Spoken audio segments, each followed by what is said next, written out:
ఇవి భూదాన్ పట్టాలు. మనకి అసలు భూదాన్ కాన్సెప్ట్ ఒక నిమిషం మీకు చెప్పాలి. భూదాన్ అంటేనే భూదాన్ బోర్డు వచ్చిందే ఆచార్య వినోబా భావే స్ఫూర్తితో స్వాతంత్రం వచ్చిన తొలినాళ్లలో ఎవరైతే ల్యాండ్ లార్డ్స్ ఉన్నారో, పెద్ద పెద్ద వాళ్ళు ఉన్నారో, బాగా భూమి వారి దగ్గర ఉన్న వాళ్ళు ఉన్నారో, వారందరూ కూడా పేద రైతులకు కానీ వ్యవసాయానికి, అట్లాగే ఇండ్లు లేని పేదల కోసం మరి ముందుకొచ్చి వాలంటరీగా భూదానం చేయండి, భూమిని దానం చేయండి అన్నప్పుడు వచ్చిన ఈ కాన్సెప్టే వినోబా భావే గారి స్ఫూర్తితో భూదానుద్యమం. ఆ భూదానుద్యమంలో భాగంగా ఇవాళ మన రాష్ట్రంలో మీరు చూస్తే నల్గొండ జిల్లాలో భూదాన్ పోచంపల్లి అనే ఒక ఊరు ఉంటుంది. ఆ పేరు కూడా అక్కడి నుంచి వచ్చింది. అట్లాగే మన ఉమ్మడి ఆంధ్రప్రదేశ్లో 1,00,000 ఎకరాల భూమి భూదాన్ కింద, ఆ రోజు భూదానం కింద మనం ఈ ఉద్యమ స్ఫూర్తితో 1,00,000 ఎకరాలు భూదాన్ బోర్డుకు కొంతమంది పెద్దలు వారు విరాళంగా దానంగా ఇవ్వడం జరిగింది. ఖమ్మంలో వెలుగుమట్లలో కూడా అదే పద్ధతుల్లో ఇద్దరు పెద్ద మనుషులు 1950వ దశకంలో ఒక 62 ఎకరాల భూమి ఏదో కరెక్ట్గా సబ్జెక్ట్ టు కరెక్షన్ వారు వెలుగుమట్ల ప్రాంతంలో భూదాన్ బోర్డుకి ఇచ్చారు. ఆ భూమి 62 ఎకరాల పైచిలకు భూమి 89 వరకు 1989 వరకు కాంగ్రెస్ ప్రభుత్వం వచ్చేదాకా భూదాన్ బోర్డు ఆధీనంలో భూదాన్ బోర్డు మీదనే పట్టా ఉంది. అందులో ఒక 31 ఎకరాలు కాంగ్రెస్ వాళ్ళు అంటేనే మాఫియాగాళ్ళు, భూమాఫియా చేసేవాళ్ళు కాబట్టి, బూచిగాళ్ళు కాబట్టి 89లో కాంగ్రెస్ ప్రభుత్వం రాగానే 31 ఎకరాలు మొత్తానికి పట్టాలు మార్చారు. భూదాన్ పేరు మీద ఉన్న 30 ఏళ్ళ పైచిలకు 35 ఏళ్ళ పైచిలకు భూదాన్ పేరు మీద ఉన్న భూములను మొత్తానికి పైరవి చేసినరో, పైసలు ఇచ్చినరో, ఏం చేసినరో ఒక 31 ఎకరాలు పేరు మార్చి ప్రైవేట్ వ్యక్తుల పేరు మీద రాయించుకున్నారు. కానీ ఒక 31 ఎకరాలు అట్లే ఉండే. అందులో 2014 ఏప్రిల్లో 1895 మందికి ఆంధ్రప్రదేశ్ భూదాన్ యజ్ఞ బోర్డు, ఇంకా అప్పటికి తెలంగాణ ఏర్పడలేదు, తెలంగాణ ఏర్పడ్డది జూన్ 2, ఏప్రిల్ 14 నాడు ఆంధ్రప్రదేశ్ మరి భూదాన యజ్ఞ బోర్డు 1895 మందికి పట్టాలు ఇచ్చింది. ఇచ్చిన తర్వాత అందులో మరి 2014 ఏప్రిల్లో ఇస్తే ఆ గత 10-12 ఏళ్లలో దాదాపు 1000 మంది ఇళ్ళు కట్టుకున్నారు. కట్టుకొని అక్కడే నివాసం ఉంటున్నారు. మధ్యలో మా ప్రభుత్వం ఉన్నప్పుడు పక్కనేదో ఎంక్రోచ్మెంట్లు అవుతున్నాయి అని ఫిర్యాదు వస్తే కూడా పరిశీలించమని చెప్పాం తప్ప ఒక్క పేదవాడి ఇల్లు కూడా మేమెన్నడూ ముట్టుకోలేదు. నిజానికి కేసీఆర్ గారి ప్రభుత్వం ఆనాడు 10 ఏళ్ల పాటు జీవో నంబర్ 58 కింద 59 కింద ఈ రాష్ట్రంలో లక్షల మందికి పట్టాలు ఇచ్చింది. ఒక హైదరాబాద్లోనే 1,50,000 పట్టాలు ఇచ్చాం. ఆ పట్టా కూడా ఇంటి మహిళ ఎవరైతే ఉంటారో వారి పేరు మీద ఇచ్చాం. ఖమ్మం పట్టణంలో కూడా 3,000 మందికి 58 జీవో కింద పట్టాలు ఇచ్చాం. అట్లా ప్రతి చోట, ప్రతి నగరంలో, ప్రతి మున్సిపాలిటీ పరిధిలో, గ్రామీణ ప్రాంతాల్లో కూడా జీవో నెంబర్ 58 కింద పెద్ద ఎత్తున పట్టాలు ఇచ్చాం. కానీ ఈ ప్రభుత్వం ఏం చేస్తున్నది? వచ్చిన నాటి నుంచి నేటి వరకు విధ్వంసం, వినాశం, ఇది తప్ప, వినాశనం తప్ప ఇంకో మాట లేదు. నిర్మాణం గురించి ప్రస్తావన లేదు. ఒక విధ్వంసకరమైన ఆలోచనలతో ఎవరి ఇల్లు ఎట్లా కూలగొట్టాలి, భూములు ఎట్లా లాక్కోవాలి. ఇందాక నేను చెప్పిన 3 రియల్ ఎస్టేట్ మాఫియా వాళ్ళు ఎవరైతున్నారో, సురేష్, దామోదర్రావు, ఇంకొక ఆయన పేరింది కిషోర్, ఈ 3 ఇవాళ నేను నిర్ద్వందంగా చెప్తా ఉన్నా, 3 మంత్రుల బినామీలు వీళ్ళు. ఖమ్మంలో ఉన్న 3 మంత్రుల బినామీలు వీళ్ళు 3. వాళ్ళు ఆ ల్యాండ్ను హస్తగతం చేసుకోవడానికే ఇవాళ చేసిన డ్రామా ఇదంతా. వాళ్ళు ఏమనుకున్నారంటే మున్సిపల్ ఎలక్షన్ అయిపోయింది కదా, ఇప్పుడు కొడితే అడిగేవాడు ఎవడు అన్న లైన్లో పోయారు. ఒక శత్రుదేశం మీద దండయాత్రకు పోయినట్టు 3,000 మంది పోలీసు వాళ్ళు పొద్దున 3టికి పోయి వాళ్ళను మెడలు బట్టి బయటికి నూకి ఇళ్ళని కూలగొట్టారు. మీరు చూశారు వీడియోలు. ఒక అమ్మాయి అడుక్కున్నది, 10 నిమిషాలు నా ఇల్లుని చూసుకుంటా అన్న, ఆ తర్వాత మీరు కూలగొట్టండి, 10 నిమిషాలన్నా దయచేసి దండం పెడితే కూడా కనికరించలేదు, కరుణించలేదు. ఇష్టం వచ్చినట్టు పిల్లలు వాళ్ళ పుస్తకాలు, బ్యాగులు తీసుకుంటామంటే కూడా ఇనలేదు, మెడలు బట్టి నూకి బయట బారేసినారు. మేము పోయి మేము అడిగాం ప్రభుత్వాన్ని. 8 లక్షలు, 9 లక్షలు, 12 లక్షలు, ఒక ఆయనైతే పాపం 200 గజాల్లో 18 లక్షలు పెట్టి ఖర్చు పెట్టి అప్పు చేసుకొని కట్టుకున్నాడు ఇల్లు. కట్టుకొని కూడా 1.5 సంవత్సరం కాలేదు. కాబట్టి ఇట్లాంటి పట్టాలుండి అన్ని రకాల హక్కులుండి, యాజమాన్య హక్కులుండి ఇల్లు కట్టుకుంటే మీరు ఎట్లా ఇలా కొడతారు అంటే ల్యాండ్ మాఫియా అంటారు. ఎవరండి ల్యాండ్ మాఫియా? ఇప్పుడు నేను చెప్పిన సురేషు, కిషోరు, దామోదర్రావు వీళ్ళు ల్యాండ్ మాఫియా. మా వెనకాల ఉండి నడిపిస్తున్న ముగ్గురు మంత్రులు, మీరు ల్యాండ్ మాఫియా. ఇవాళ ఎంత విచిత్రం అంటే కూల్చిన వాళ్ళే. అసలు ఫస్ట్ కూల్చుడు ఎందుకు, మళ్ళీ తర్వాత చేతులు కాలినాక ఆకులు పట్టుకున్నట్టు మళ్ళీ ఆన్నే ఇందిరమ్మ ఇల్లు కట్టిస్తామని చెప్పుడు ఎందుకు? వాళ్ళు ఒక్కొక్కరు 10, 12, 18 లక్షలు పెట్టి కట్టుకున్నారు ఇండ్లు.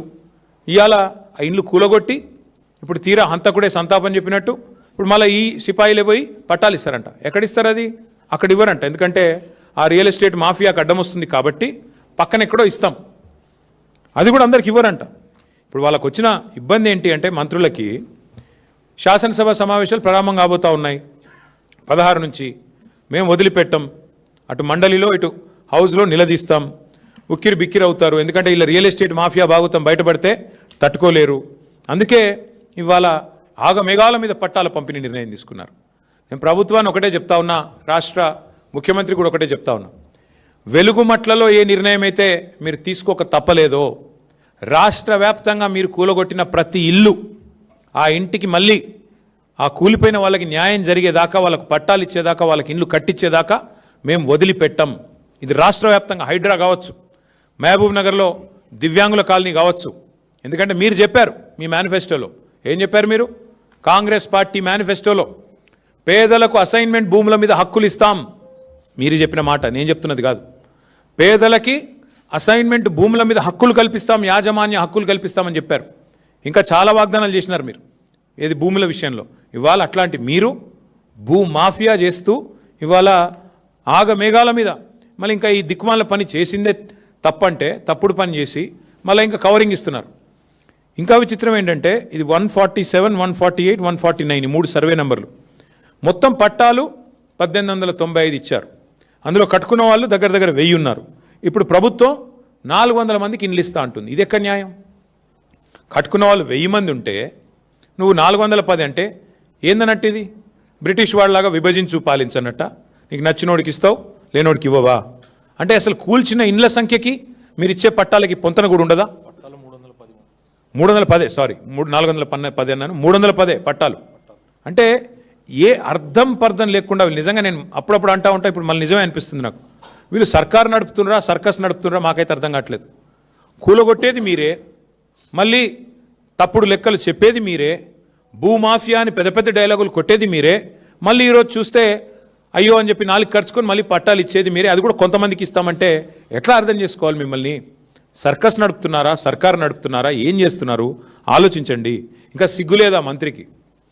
వాళ్ళు ఏడుస్తుంటే అక్కడ ఇల్లు కూలిపోయి లబో దిబోమని మొత్తుకుంటుంటే ఒక అమ్మాయి అయితే కాలు ఇరిగిపోయి కుంటుకుంటూ రోడ్డు మీద పరుగులు పెడుతుంటే పెయిడ్ ఆర్టిస్టులు అంటాడు.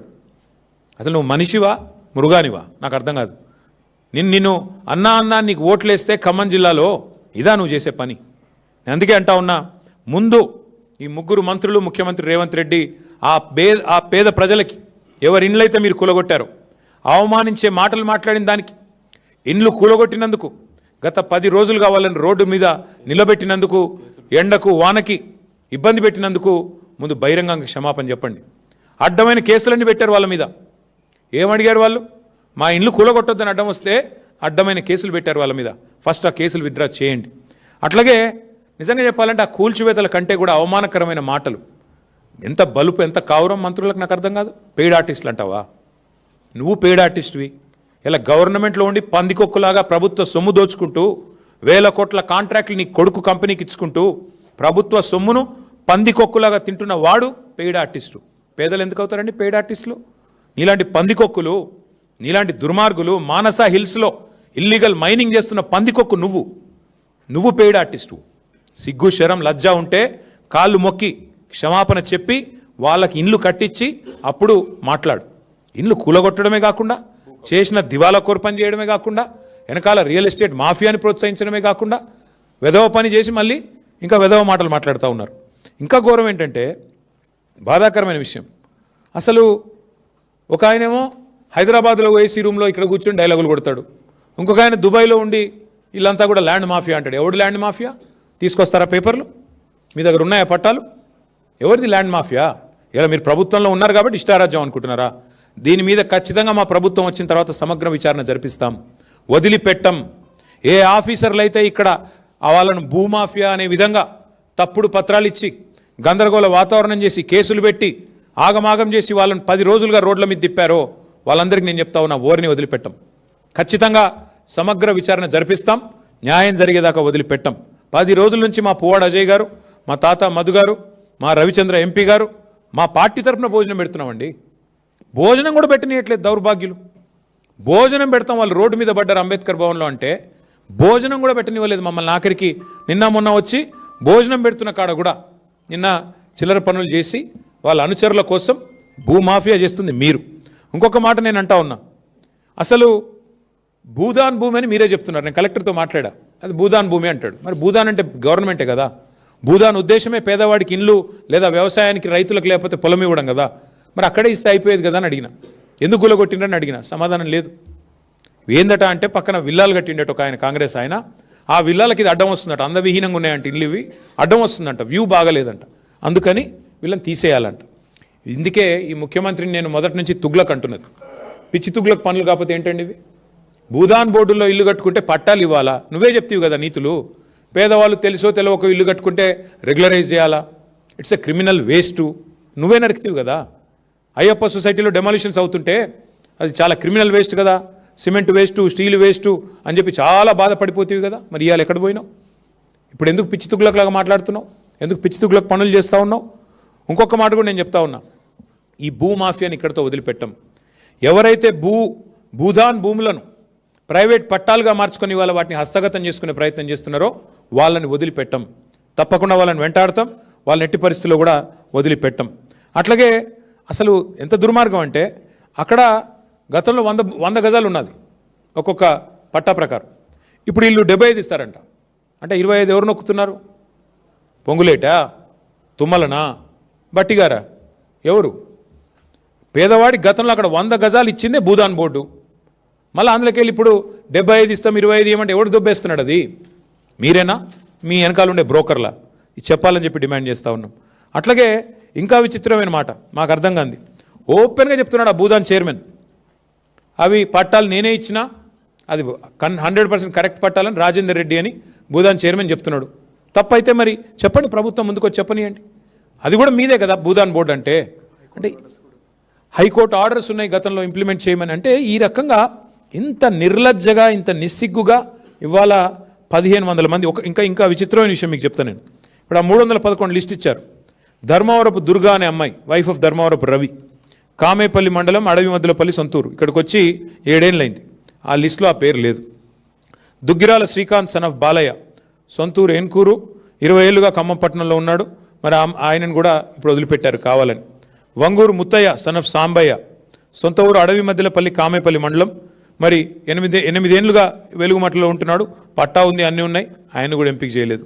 బంధం ఉషా, బోనకల్లు, డిప్యూటీ సీఎం గారి సొంత కాన్స్టిట్యున్సీ, 6 ఏళ్ల కింద వచ్చి ఇక్కడికి వచ్చి నివాసం ఏర్పాటు చేసుకున్నారు, వారికి కూడా ఇవ్వలేదు. సలీంద్ర త్రివేణి, వైఫ్ ఆఫ్ భాస్కర్, చింతకాని, ఇది కూడా డిప్యూటీ సీఎం కాన్స్టిట్యున్సీ. మరి ఏం సర్వే చేశారో ఏం చేశారో కానీ వీళ్ళందరినీ ఇవాళ బజార్న పడేసింది ప్రభుత్వం. బజార్న పడేయడం అంటే నిజంగా మీరు పోయి చూస్తే తెలిసేది. తాగునీరు లేదు, టాయిలెట్లు లేవు, పువ్వ లేదు, రోడ్డు కనీసం బట్టలు మార్చుకుందామంటే ఆడపిల్లలకి జాగా లేదు.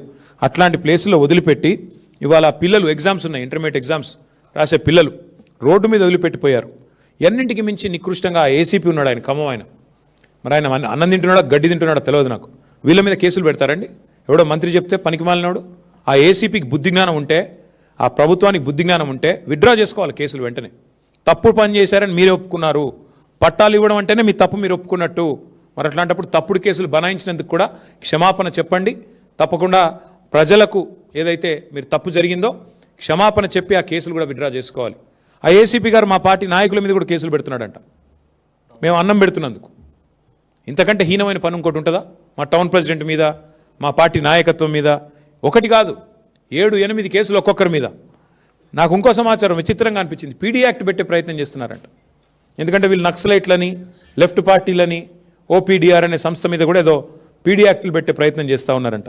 మీడియాతో మాట్లాడితే, కొంతమంది పాపం మీడియాకి చెప్పుకున్నారు, మీడియాతో మాట్లాడితే కేసులు. ఏది మీకు వాయిస్ ఇచ్చినందుకు. అంటే వీళ్ళు చేసే దొంగతనం కూడా చెప్పకూడదంట. ఒక ఆయన పెద్ద ఆయన ముత్తయ్య గారు అంటే ఆయనను కూడా, ఆయన కోయ సామాజిక వర్గం, కాంగ్రెస్ ప్రభుత్వం ఆయన కిడ్నాప్ కూడా చేయించింది. ఆయన గట్టిగా మాట్లాడుతున్నాడు, వాళ్ళందరినీ ర్యాలీ చేస్తున్నాడు అని చెప్పి. కొత్తపేటలో, హైదరాబాద్లో నిన్న ఆయన ఎత్తుకొని పోయారు పోలీసు వాళ్ళు. ఖమ్మం పోలీసు వచ్చి ఎత్తుకొని పోయింది. అంటే ఇంత నికృష్టంగా ఒక మాఫియాని ఎంతగానే అనలేదు. ఒక మాఫియానే ఇంత నికృష్టంగా పనిచేస్తుంది. కిడ్నాప్ లేంది, కేసులేంది, అన్నం పెడుతుంటే అడ్డుకోవడం ఏంది, ఇంత నికృష్టంగా ప్రవర్తించడం ఏంది. అందుకే అసెంబ్లీలో వదిలిపెట్టాం. ఈ కేసులన్నీ ఎత్తేసేదాకా మండలిలో, అసెంబ్లీలో వదిలిపెట్టాం. మీరు కూలగొట్టిన ప్రతి ఇల్లు కట్టించేదాకా వదిలిపెట్టాం. గల్లా పట్టుకుంటాం, కాంగ్రెస్ ప్రభుత్వాన్ని వదిలిపెట్టాం శాసనసభలో, శాసన మండలిలో. అట్లాగే మీరు ఇష్టం వచ్చినట్టు ఇల్లు కూలగొడుతూ కనీసం వాళ్ళని 5 నిమిషాలు కూర్చొని కూడా కూర్చొనివ్వలేదు. మొత్తం సామాన్య నష్టం జరిగింది. దానికి కూడా ప్రభుత్వమే నష్టపరిహారం కట్టివ్వాలి. కనీసం కుటుంబానికి 3 లక్షల రూపాయలు ఇవ్వాలని మేము డిమాండ్ చేస్తున్నాం నష్టపరిహారం కింద. అట్లాగే ఇందిరమ్మ ఇండ్లు కాదు మీరు ఇవ్వాల్సింది, వాళ్ళు ఒక్కొక్కరు 10 లక్షలు 8 లక్షలు పెట్టి కట్టుకున్నారు అక్కడ, సొంత ఇల్లు కదా అని. ఇవాళ వాళ్ళకి ఎంతైతే నష్టపోయారో అంతే ఇవ్వాలని మేము డిమాండ్ చేస్తూ ఉన్నాం. ఇచ్చేది సరిపోదు. ఇంకొక మాట కూడా నేను అంటా ఉన్నా, పెద్ద పెద్ద మాటలు మాట్లాడుతున్నారండి, మూసి కాడ అక్కడ ఇక్కడ. చారిటీ బిగిన్స్ ఎట్ హోమ్ కదా.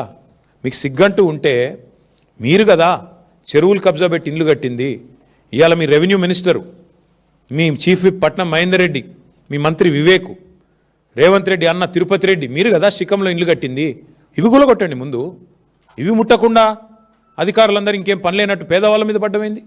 అందుకే మా పార్టీ తరఫున మా ఖమ్మం జిల్లా నాయకత్వాన్ని అభినందిస్తూ మా అజయ్ గారు, మా మధు గారు, మా గాయత్రి రవి గారు, ఇంకా మా నాయకులందరూ కూడా ఎవరెవరైతే తోడ్పడ్డారో, మొన్న బ్రహ్మాండంగా అక్కడ పనిచేశారో వారందరికీ కూడా బాధితుల తరపున నిలబడ్డందుకు అభినందనలు తెలియజేస్తూ, మరి న్యాయం జరగలేదు, ఎరకొర చర్యలతో ఎలాంటి న్యాయం కూడా ఆ బాధితులకు జరగదు.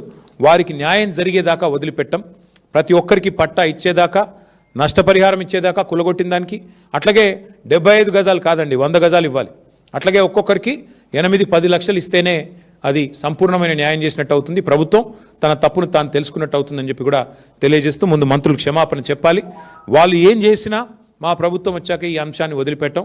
సమగ్ర విచారణ జరిపించి దీని వెనకాల ఉన్న బ్రోకర్లు, ముందున్న మంత్రులు, వాళ్లకు రక్షణ కవచంలా నిలబడ్డ అధికారులు అందరినీ కూడా తప్పకుండా వారికి we will take them to task, we will take them to, we will bring justice. ఇది మా